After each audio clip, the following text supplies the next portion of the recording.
Hello everybody, welcome to Games of the Week. I'm Grandmaster Steven Zierk. For this week, I'm going to be covering 3 very nice wins by Nepo as black in the currently running Magnus Carlsen Invitational. So, firstly from the qualifiers, or the prelims, and then some very nice wins as black from the quarterfinal and semifinal as well. So, spoilers there. So this first game, again, it's from the preliminaries, from the round robin. And in this game, Nepo was black against Anish Giri. And as we're going to see, Nepo wins as black, or has potential to win as black for a couple reasons. As we're going to see, he plays some very volatile openings. In this first game, he plays the Taimanov Sicilian. And, he's quite fond of, especially in rapid, but even in classical time controls, he's fond of openings that are much more double-edged and uneven. The French is black, as we're going to see, some sharp lines of the Vienna is black. All of these lines give white a lot of chance to go wrong. And while it's less extreme in rapid, even in rapid, in this tournament, right, you're going to see a good number of pretty symmetrical Italians and Berlins. These openings are much more solid for black. They introduce much less risk into the black position, which is the more standard way to play at top level now. But at the same time, they give white much less chance to go wrong too. Black doesn't so much seek to create direct problems for white in these lines. And as we're going to see, part of the reason, especially when he's in form, or when his opponent is struggling at all, things can be very difficult for Nepo's opponent, even when he's playing black. In this game, he goes for the Taimanov. In this position, there are many ways white can respond. 2 of the classic ways are to play bishop e3, and after queen c7, white can play queen d2, which leads to a very sharp double-edged attack, quick queenside castling, f3, g4, this English attack. Or white can play the currently trendy queen f3, which also enables quick queenside castling, and can often enable queen g3, which is usually a trade white's happy to make. Usually these endgames with h takes g3 are good for white. So those are 2 trendy ways, out of many possible ways for white to respond to the Taimanov. In this game, Giri goes for a less common but still popular option. He takes on c6 immediately. And after b takes, the standard idea is that even though black has an extra center pawn now, thanks to this capture, the standard way for white to play is just to continue developing and just say, I'm going to have good pressure, thanks to my good development lead, in spite of your strong center. I can put pressure on it very quickly while you're catching up in development. In this game, though, Giri responds to what is at top level a less common opening choice, the Taimanov, with a bit of an unusual line of his own. He plays this very rare move, queen d3. And so, again, not something you see very often. The idea is, like in the other line I mentioned, the queen f3 lines, the idea is to go to g3. And the queen on g3 serves a couple purposes. d5, queen g3. One thing, and this is something French players will know as well, this queen on the g-file can actually be very annoying for black's development. This pawn on g7 can't just be given up. That means this f8 bishop is tied down. And that actually means that while this situation remains, it's awkward for black to actually solve this problem. There isn't a great way. Queen f6 can run into e5 ideas, for instance, or bishop d3 and e5. g6, which black sometimes plays in the French, can lead to a lot of weaknesses. And apart from that, there's not really a great way for black to handle this pawn. What Nepo actually does is thematic in the Taimanov. First he plays d4. He uses this extra central control to kick white's knight back. The knight goes to b1. Looks a little weird, but there's not really a great option. If the knight goes to a4, this is a real tragedy. Just queen a5 check. If the knight goes to e2, it's interfering with white's bishop. If the knight goes to d1, it has no squares. So the knight heads to b1. You see this in some other openings as well. Because of d4, c4 even is a very promising square for the knight, or perhaps f3. But at the same time, you can see that white's not really gunning for a development advantage either. And it's kind of a strange position, where 8.5 moves into the game, and the only piece developed is the white queen. But okay, that's modern chess. It's very concrete.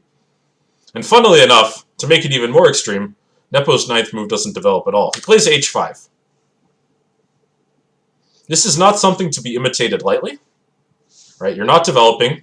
You're opening up your own kingside where your king is likely to go. But at the same time, it's concretely actually a pretty annoying move for white.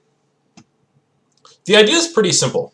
If white does something like knight d2 or develops the bishop with bishop c4, black has h4, queen g4, knight f6.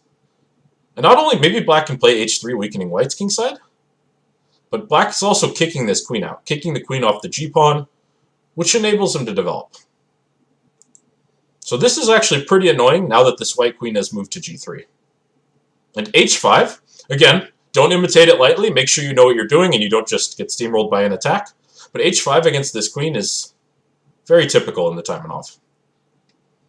And actually, this h4 idea is so annoying that Giri, as white often does, Giri responds with h4 himself. But the upside to this, right, the queen's still on g3, but the upside to this is we've gotten some weak squares black can use, especially g4. So after knight f6, if white goes bishop d3 now, for example, now black can play knight g4, right, covering these threats. Without h3, this knight's kind of annoying to get rid of. If white tries f3, black goes bishop d6. And you can see white can't really maintain the threat on the knight and cover his queen. If white tries bishop f4, then black takes the queen off the g-file and plays knight e3. And you can see this isn't the end of the world for white, but it certainly doesn't look pretty, and certainly black is not unhappy with this position. So, if you understand the ideas behind h5, this move has a lot of potential to help black develop his position. So after knight f6, instead of bishop d3, Giri goes e5. Now after knight g4, with f3 there was no bishop d6, but Nepo simply goes knight e4. And this draws the queen off the g-file because it has no squares. Queen f4 and bishop b4. And as you can kind of see, right, this is stylistically very much the opposite of a Berlin. The pawn structure is very unusual. The position's very volatile in general. And Nepo plays into a lot of volatile middle games, where a single mistake from either side can cost the game, can be catastrophic. And not only that, but these positions are very tricky to play correctly. So both players will tend to make more mistakes than in a lot of what I'll call meta openings at top level. Here he goes knight d2, ends up trading both pieces. Right? If black doesn't trade, you can lose some time. Not that it's necessarily impossible, but black's playing very quickly to get the pieces out. And here Nepo does make a bit of a slip. He plays queen d5. So it looks somewhat natural at activating the queen. But this falls afoul of something I talked about before. When black plays h5, it creates this outpost for white on g5, which is something that white can use to great effect. I myself have won a couple games against the Taimanov by using this outpost for various pieces. And here Giri could have used it too. Queen g5 is actually pretty annoying for black. And the idea is, suddenly, thanks to this h5 move, this kingside situation is tough to stabilize. Right? Castling runs into the h5 pawn hanging, or even to just direct checkmate ideas after bishop d3. And g6 just makes the whole dark square complex here horrifically weak. You know, white can even look at bishop d3 followed by sacking on g6, or castling queenside and playing g4. When I mean this looks like a dragon where black has no dark squared bishop and does advance the pawns for some reason. So there's a lot of risk on the king side here for black, and this is what white should have gone for. This is what Giri should have played. Giri plays a move, f4, that's positionally sounder. Yeah, queen g5, so king f8. Yeah, king f8 is absolutely an idea. Black can throw in this check too, to cause white to have trouble castling, but it's still very good for white. Giri instead plays f4. Again, positionally very sound. Strong dark squared pawns to go with the light squared bishop. But at the same time, he's not directly challenging these squares.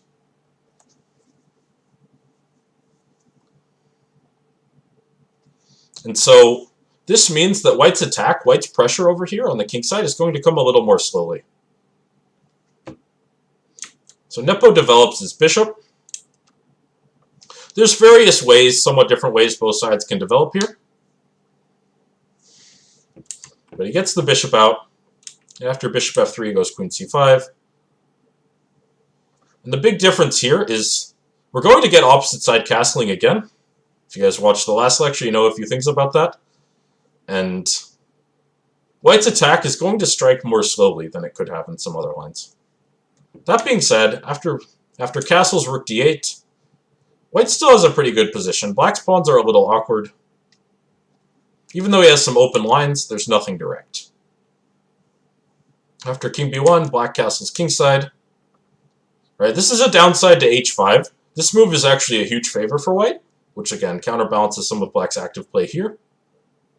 But black also has direct ideas. If white takes, black can look at d3, black can load up on the b file, or black could go for a4, a3. Black has a lot of attacking ideas here too.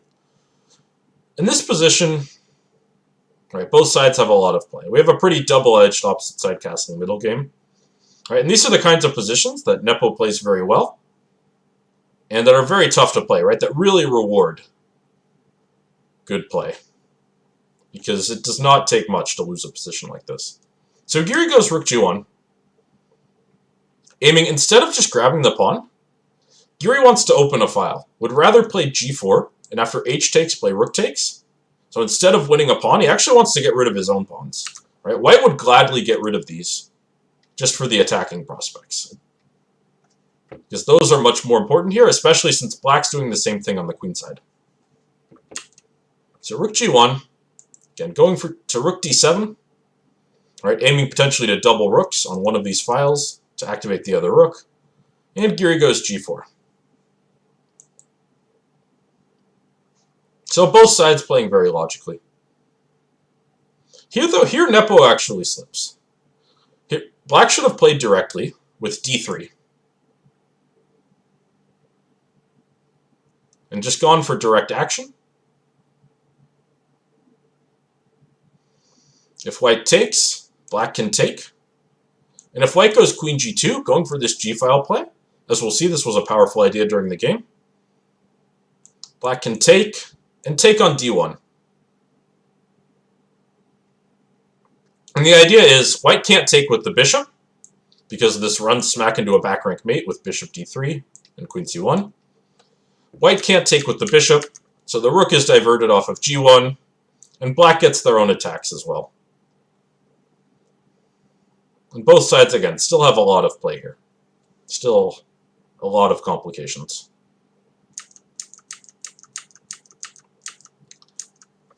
So instead Nepo goes for rook b8, which is a very logical move here.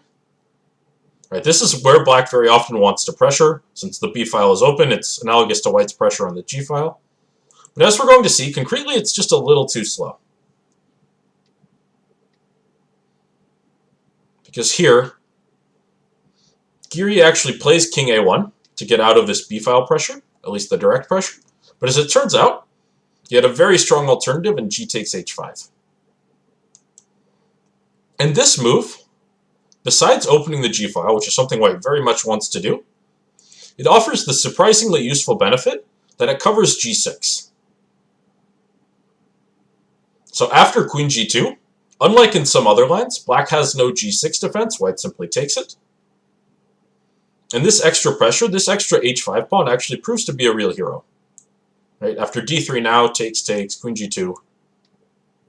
We get a similar situation to what I discussed before, to that line I gave before with the quick d3, but this time white has this extra pawn here. h6, g6, h5 is an idea, rook back to g1 with g6 impossible is an idea.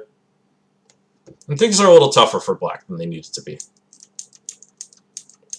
With that said, this is all easy to say, right? This is easy to say with an engine after the game. During the game, this b-file pressure does look very dangerous, and it is, and Giri responds by playing king a1. But now it comes time for d3, and suddenly this is an even better version of the original d3, because these two moves have been added, which favor black's attack. So Giri takes, and queen g2. Nepo takes on g4. This time, if Giri takes with the queen, Nepo would take on d1. White has to take with the rook, diverting from the g-file, and queen b4. And white has very serious problems here. White actually can't hold together the position, thanks to this extra b8 rook move. b3. At a minimum, there's check, and check, winning the exchange.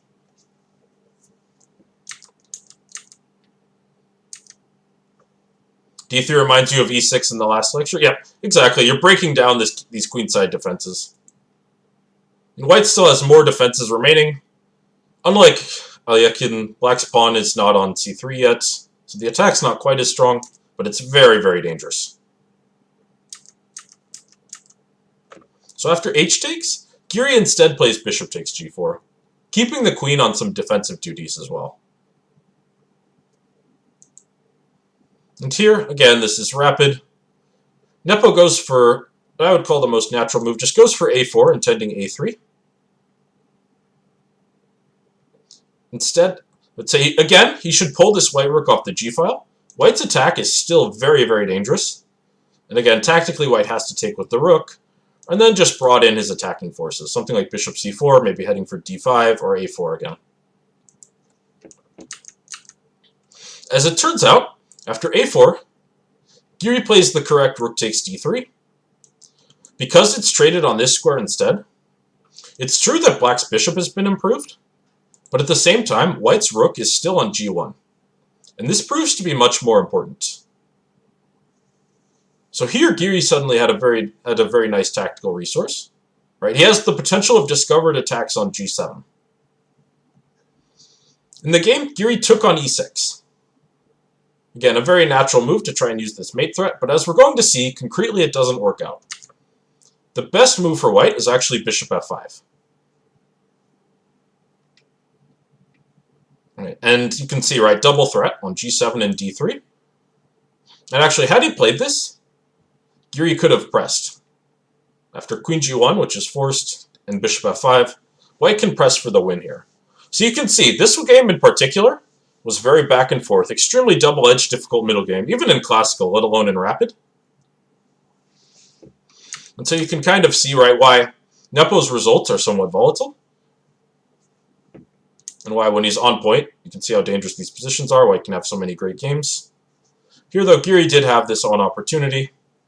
Instead, he took on e6. All right, aiming for more direct attacking play instead of a better endgame. But suddenly, so Nepo plays g6, right, covering the mate threat, keeping the queen active. If you have to play something like queen f8, you are indeed in big trouble because your own attack, right, your own attack is getting stopped. So he stays active with g6. Giri plays f5. Right, this was presumably the point. Right, white's attack looks and is very, very dangerous. Queen takes g6 with mate next move is threatened. But as it turns out, Nepo had read this out a little better. And he plays this very nice move, king f8.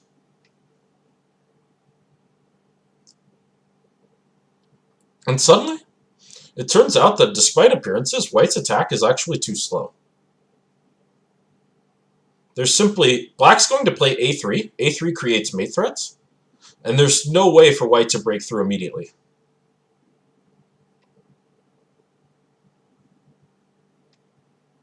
And so, in this position, Giri actually takes on g6. Right, again, there's really not a good move here. The problem is after taking on g6, Nepo takes on e6, and funnily enough, white is once again cursed by his own pawns. Right, if this g6 pawn were gone, queen g8, king e7, rook g7 would be mate in 2. But here, the only open file is the F file.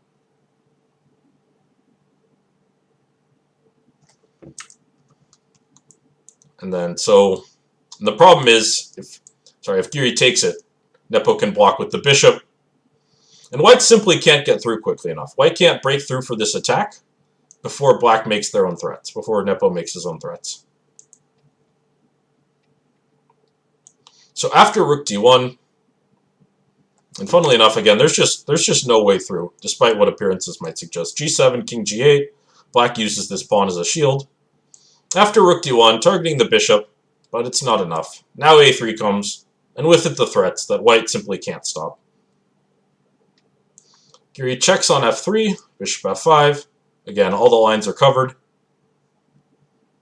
And technically speaking, most tenacious is to go into an endgame with queen a3. Takes, takes. But in spite of the material equality, this is hopeless for white, because all black has to do is advance the c-pawn to c2. White can't take it because there will be mate. Plays c2, rook b1, and the game is over.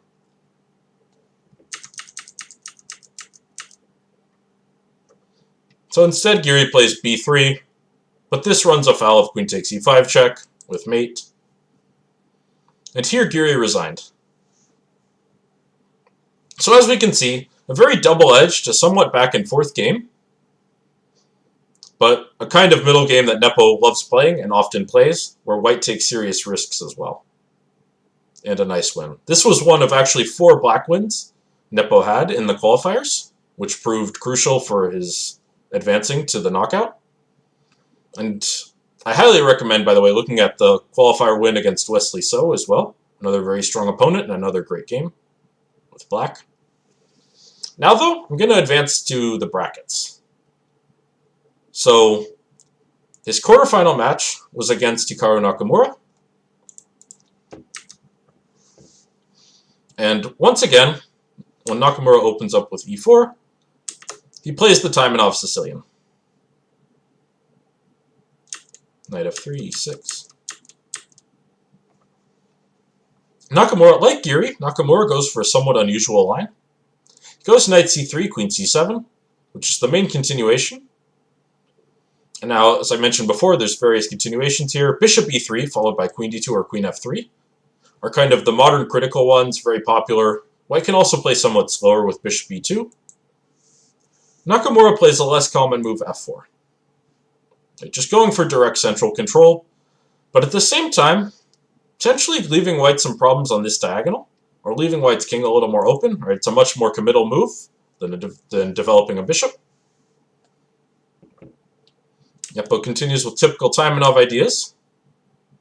a6, b5, and develops the bishop. It's a very standard setup. Why is white not doing a c4, e4 structure? White can also play that way. White can go for a quick c4 before knight c3. Black has various ideas like knight f6 followed by bishop b4 after knight c3 to pressure the e4 pawn. That is also a way white can play.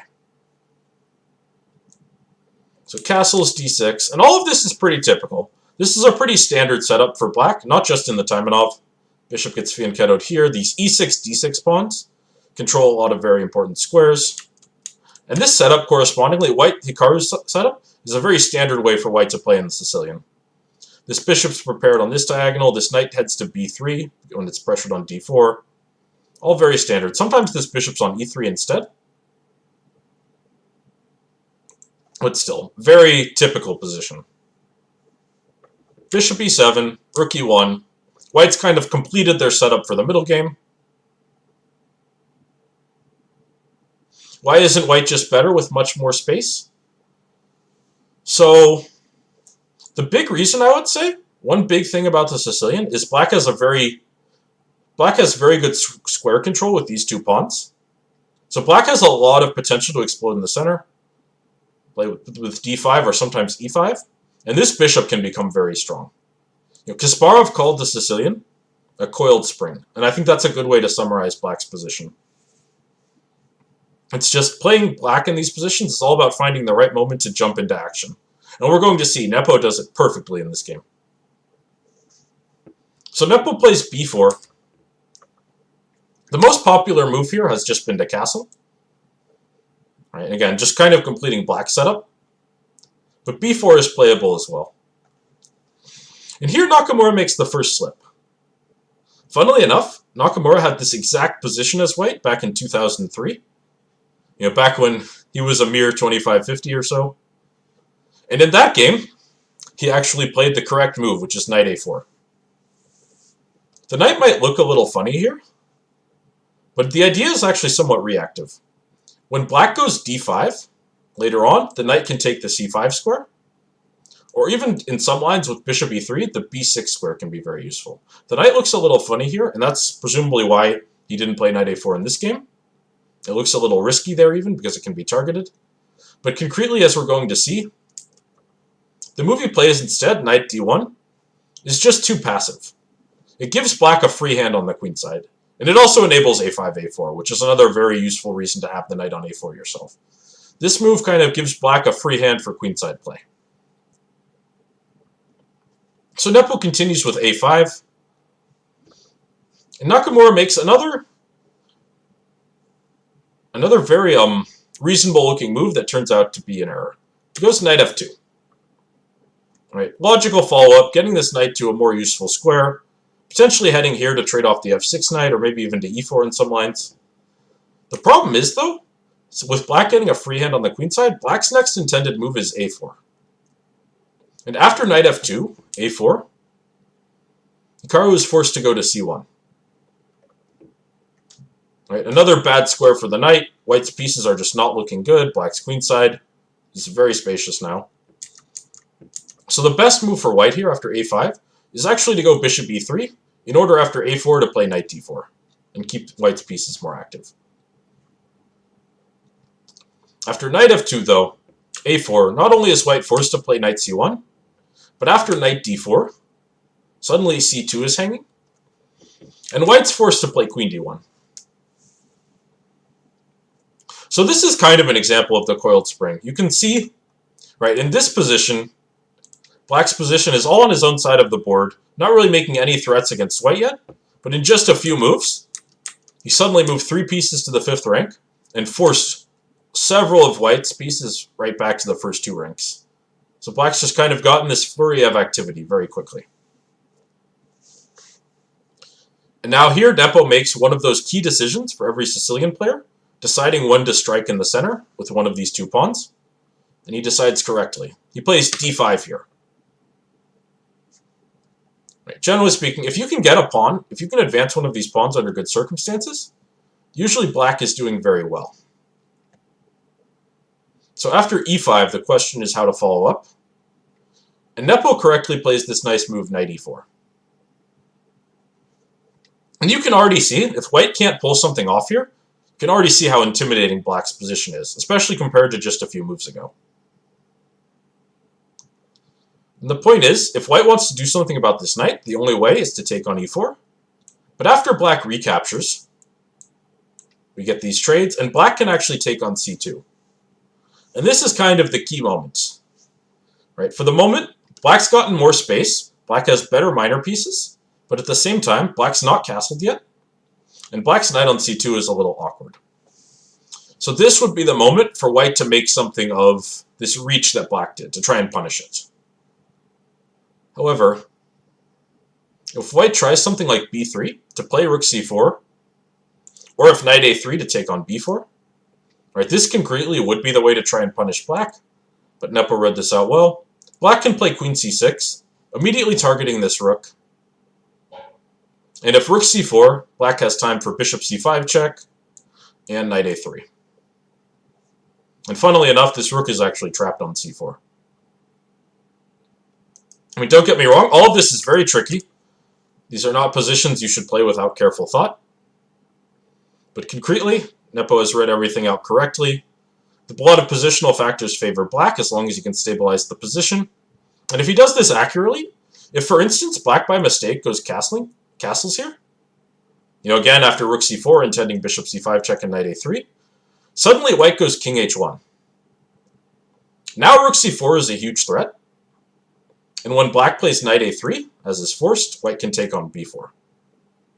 So black has to play very accurately. This would actually give up the b4 pawn, because this rook c4 threat is so strong. But after the correct queen c6, everything works out for black. And white is actually in a lot of trouble, because this bishop is not as good. White's position is a little weak with how advanced these pawns are, and black's rook can jump to the open files. So concretely, this knight takes e4 line, which is kind of the critical line if white wants to respond to this, works out for black. And because of that, Nakamura actually plays knight e2. Right? And if white has to play this, it's just a very good sign. So Nepo declines the trade with knight f5. And after king h1 goes queen b6. And you can see, I mean, it's kind of a crazy transformation, right? If you look at white's pieces here, they're all stepping all over each other's toes. They're in this tiny box. And if you compare that to this position, where white's got this pretty strong arrangement of pieces, everything aside from maybe this bishop, which would like to be on e3. I mean, here the rooks are ideal. This bishop's ready to attack. These knights can jump in soon. But this is what I mean by coiled spring. Everything just gets pushed back. And black just launches their position forwards. These pawns move forward. These knights take these great squares. And already white is in a world of trouble here. Right? After, again, what look like some pretty innocuous errors. It's not like material was blundered. It's not like white's position has been shattered. But all the same, now black has all the activity. Black has better central control. And better minor pieces as well.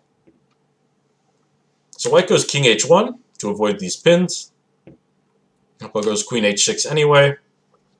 If white takes here, after bishop c4, and even e3 followed by queen c6 looks devastating.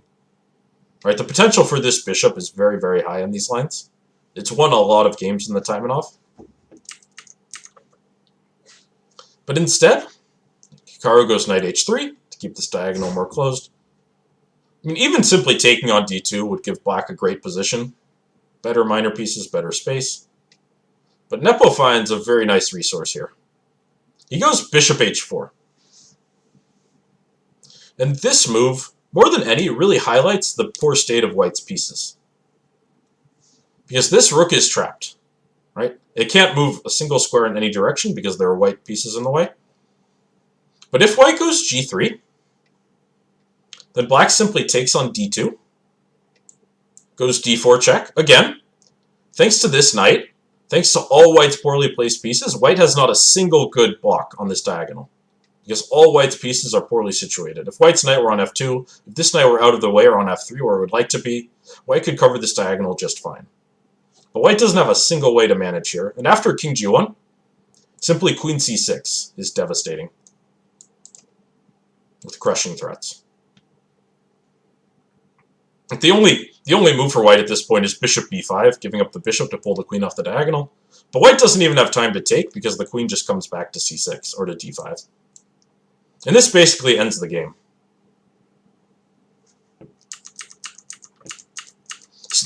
Because of this, because white can't afford to let this diagonal be opened, this means white can't afford to play g3 here.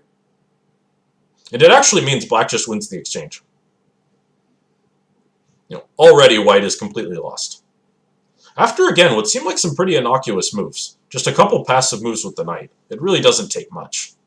And that's why Nepo has these wins as black, because he's happy to play into these kinds of positions, where, of course, black can mess up too, right? We're seeing a masterclass from black here, but the Taimanov is very double-edged. Black can easily run into big trouble on the king side as well. But very good play by Nepo. And white has fallen apart again, surprisingly quickly. This is move 20, and his opponent is one of the best players in the world. Bishop c1. And now he just takes the exchange. White has more space, but still is cramped. I wouldn't say white has more space anymore. He absolutely did when the pawns were on e4 and d6, but black's claimed a big chunk of the center. Black controls all these squares, and black controls the entire queenside now. White's pieces are all in the first two ranks. White once had more space, but once this coiled spring, like I said, just stretches out and takes the center and the queenside, white doesn't have much. And here white's position is just terrible. I mean, white staved off an immediate disaster by giving up the exchange, But of course, black has material and compensation here. And it doesn't take long for Nepo to convert. After knight g3, he simply goes b3, forcing open some files on the queen side for the rooks. Takes. And there's really just nothing white can do here. Hikaru goes for some kind of counterplay with knight g5, but Nepo is up to the task. Takes on g3, takes on c2. And now the rooks are just, if white takes the pawn, the rooks just come into the game. Instead, Hikaru goes for f5, looking for play. But after takes, he actually just resigned on the spot. He didn't even wait for black to make a move. Like I said, black has the exchange and compensation here. The easiest win for black is just rook a1. When in addition to all his other problems, white faces serious issues here. Knight takes g3 is a threat. And after bishop takes c2, black takes the c-file and will win a bishop. So in addition to the extra exchange, white's position is falling apart. And here Nakamura resigned. And because of this win, after drawing the first mini-match, Nepo only needed a half point more to win the second one. He only needed a draw in the last 2 games to take the win in the quarterfinal. He duly got the draw in the next game. And in large part thanks to this win, eliminated Nakamura. So that win set up where we're currently at in the tournament. That win set up his semifinal match against none other than Magnus Carlsen at world number 1. It's a very strong opponent. And so this game, this is Nepo's game against Magnus from today, from their first semifinal match. They had started off with 2 draws. And in this game, unlike the first 2 games we looked at, Carlsen opens with d4. Knight f6, c4, e6. Carlsen goes for knight f3. Nepo goes for a queen's gambit declined. And after the main move knight c3, he once again goes for a sharper line. The classical QGD is bishop e7. The Rogozin is bishop b4. Semislav is c6. All of these are perfectly dependable openings. But Nepo goes for something much sharper. He takes on c4. Yeah, like I said, spoilers. And when he takes on c4, white makes the most common and most natural move, I would say, e4, taking the center. There's a few more moves for black here. There's a lot of options for both sides. But Nepo goes for a very sharp middle game, very sharp line, which is with b5. Not the most common move here, but as we're going to see, recovering this pawn, the pawn that white's gambited on c4, takes some time. Like Magnus goes for the main line, which is e5, knight d5, knight b5, and knight b6. So white's recovered the pawn on b5, but at the same time, black has a very nice outpost on d5, this advanced pawn on c4, which really restricts white's development, but at the same time, can potentially be very weak, right? It would not take much for white to simply win this pawn and be up a pawn. So this middle game is very tricky. And we've seen in past tournaments too. It's very easy to lose it with either side. It's not the first time Carlsen has lost in this variation with white. Very tricky positions. So both sides develop logically. Bishop e2, knight c6. And here Carlsen makes the first unusual move. The most common move here is just bishop e3. Again, completing development. Instead, though, Carlsen plays this less common move, queen d2. And bishop e3 was the move he had favored before. This move looks a bit unusual, but it aims to get the rook out quickly. It gives potential to move to g5. It supports g5, and it also offers potentially this square, queen a5, which as we'll see is an idea later. So again, it looks kind of funny blocking your own bishop, but the queen has a lot of ideas from this d2 square. Those sides continue development. Bishop up, rook d1. And again, all of this is pretty standard. This is a pretty standard setup for black. Aside from this less common queen d2, these are very standard for white. With this move, black has ideas of this typical tactic, discovering an attack on this knight with something like knight e5. White goes to c3, and black goes to b4. And so very thematically, black is aiming to use this d5 outpost. And likewise, Because this pawn is on c4 and not, say, b6, black has some weak squares on the queen side. And Magnus aims to use those as well. c5 is a very desirable landing spot for a knight. a5 is a very natural square for white's queen. All right, black's queen side has a lot of space, but it's not stable. So this isn't as sharp, it's not as tactical as the Taimanov, but it's positionally and strategically very risky for both sides. Queen up. Can you cover Carlsen versus Nakamura in the last game of prelims? I think that game has... I think you can cover the game analysis of that on your own. Q1, yeah. Not a very long game, that game. Pretty quick draw. So rook e1, potentially covering this knight, maybe enabling this bishop to come here. Queenside castles. So once again... Actually, yeah. So once again, we see opposite side castling, just like the Giri game. The queenside looks a little risky, but at the same time, black can advance pretty quickly on the king side. So this position is very double-edged. So bishop f1. And Nepo goes for an idea here, which is very typical, but also very risky. Nepo plays f5. Aiming for a quick kingside expansion, aiming to generate quick threats here. And actually, if you've ever played the Queen's Gambit Accepted, these lines with e4, knight f6 that reach this structure, this idea is very common there as well. So takes, and this is the idea. Black opens the g-file, black has some good square control with these pawns. The flip side though, right, black's pawns are kind of strewn all over the board. This e6 pawn in particular can be weak now. And objectively, this position, I would say, should be good for white. It's very difficult to play correctly, as we're going to see. You know, even Magnus Carlsen struggled to do so. But objectively, white has a lot of good squares to use. Some more measured kingside play, perhaps even h6, g5 and pushing this way. It's probably more technically correct, but especially in rapid, something like this is not easy to deal with.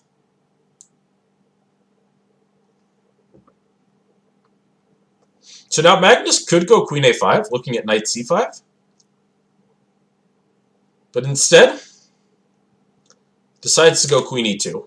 Basically, trying to target this newfound weakness on e6. And potentially this pawn on c4, right? Black does have a lot of targets in this position to balance out all the open lines. e8. And he takes the g-file. So both sides are putting their pieces on good squares. And f5. So this was a key moment in the game. Magnus plays g3 to activate this bishop and contest this diagonal.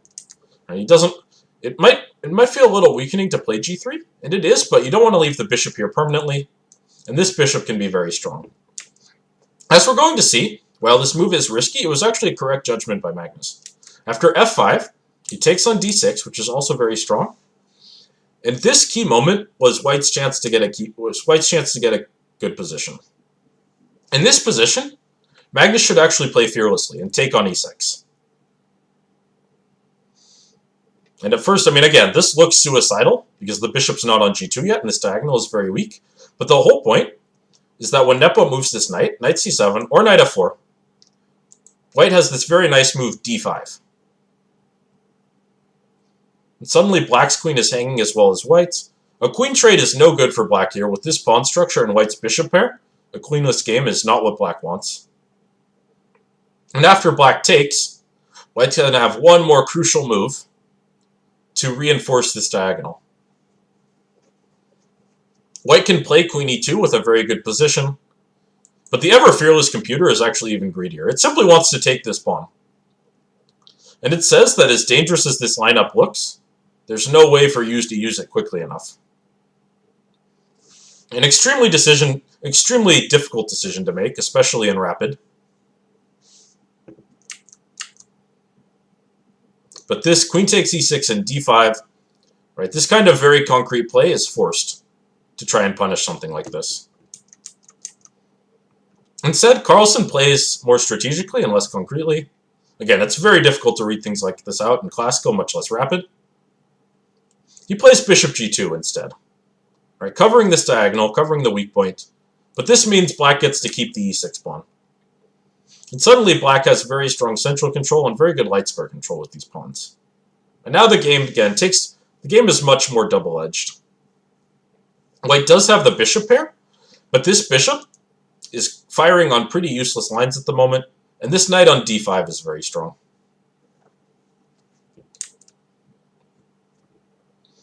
At least it was more interesting than a Berlin draw. Absolutely, yeah. One thing, with these openings, like I said, the positions you get tend to be very uneven and very volatile. The price of a mistake from either side in these lines is very, very high, as we're going to see. Nepo activates his queen, brings the queen to b3. And here Carlsen slips. Carlsen plays bishop c3, right, covering all black's potential threats on the queen side. Black doesn't want to take because it would open up his own king. But here, he misses a very nice idea by Nepo. And this is the kind of, like I said, very costly mistake that can come up in these lines. Knight f4. Is that Game of Thrones on my shelf? Yes, it is. Yep, series of ice and fire. Yeah, knight f4. And now, suddenly, as soon as the bishop abandons this square, Nepo goes for this sacrifice, and the follow-up is rook g4. And suddenly, this rook that was staring at a rock-solid pawn suddenly is creating very severe threats to White's king. Right, if knight f3, then rook g8, and White just has no defense. Too much firepower on the king side. And otherwise, Black's simply going to take this knight, which recovers the material, and leaves White in a very tricky situation on the king side. So Magnus goes h3, right? Before Black can double rooks, he's forcing the rook off the g-file, trades bishops, and queen f3. And king a6. So Black's king is still a little shaky, right? There's never going to be a proper pawn shield for this king. But on a6, there's not a good way for White to bring threats to it just now. And in this position, Carlsen makes the fatal mistake. So strategically, there's a lot of undesirable factors to White's position. Right, this bishop is pretty bad. White's pawns now are actually the weaker ones, unlike most of the game. And of course, White's king is opened up. That said, Black's king is shaky, and Black also has some weaknesses as well. So there's 3 results to play for. There's all kinds of play to go for in this game for White. And the best move is actually just something like king h2. Securing the king side, potentially aiming to use a rook here. You can see it wouldn't take much for Black's king to run into serious trouble too in this position. So just something like this, stabilizing the position again, preparing to activate his pieces was the way to go. But Carlsen goes for direct play. Maybe overestimating the strategic danger of his position, or maybe he missed Nepo's reply. But he plays d5. And the idea is, when Black takes back with the knight, he sacrifices the exchange. Right, so he's taken away the best defender of Black's king. This does leave the king very open, and this works very well against everything Black can play except for one line. And Nepo is up to the task. Right, so this rook's under attack and queen c6 is a threat. Nepo solves the first threat with check with rook g6. King comes to f1. And now Nepo plays the nice move queen b5. So he solves both the threats. This queen on b5 is very nicely placed, covering all the problem squares and threatening a queen trade. And this actually beats back White's initiative against the weak king. White simply lacks the firepower to target this king properly. Right? White needs some more open lines, or perhaps the light squared bishop. As it turns out, there's just no good square for this queen to go to. If White goes to, say, f3 or to a8, Black has this nice move queen b7. And because White's king side is shaky, queen h1 can't be allowed, or Black gets a monstrously strong attack. So this move forces a trade of queens. So the temporary initiative that White gets by opening up Black's king concretely gets beaten back by this nice move by Nepo. So instead, Magnus agrees to trade queens. Just says, okay, well, I'll activate my rook while I do it. But this does leave him down the exchange. And while black's pawns are weak, this is nowhere near adequate compensation for the exchange in a pawn Nepo has grabbed. So now it's a matter of conversion, and once again, Nepo is up to the task. White has some weak pawns as well. And Magnus goes for his own play, but it's just too much of a deficit. d6. This would get the pawn back, but without a rook on the board, these kinds of endgames tend to be completely hopeless. Black puts the pawns on light squares, the king walks in on the light squares. Black could even just sack the exchange on b2 and promote the c-pawn, for instance. And without a rook, all black has to do, again, is use the light squares, and white has no play at all in this kind of position. So Magnus realizes if he wants to play on, he can't afford to trade rooks. Goes bishop e4. But now he's just too far behind. King up, rook d3. And Nepo just starts advancing the pawn. d4 can't be stopped. Now b2 is dropping. And here Magnus resigned. Yeah, this was the one decisive game of their first mini-match. Excellent performance by Nepo. And it means that tomorrow all he needs to do is draw his second match to reach the final and eliminate Magnus from the tournament. So we will see what happens. Perhaps some games for me to cover next week. Yeah, again, 3 great performances by Nepo. His winning with black was crucial for both his qualifier advancement and for both of his match wins thus far. And again, you can see just how aggressive, how sharply he's willing to play as black, and how much it rewards good play when he plays well. So that's all I have. I hope you enjoyed the games. If you have any questions, then feel free to ask them. And like I said, he had 3 other black wins in the qualifiers. In particular, I'd note the one against So. It was a very sharp, very long, actually, double-edged game where he kept creating problems. And won a position that you would not expect a win from black. Again, playing very well against So. Highly recommend looking at that game. I didn't include it today for time reasons, but it's a great game.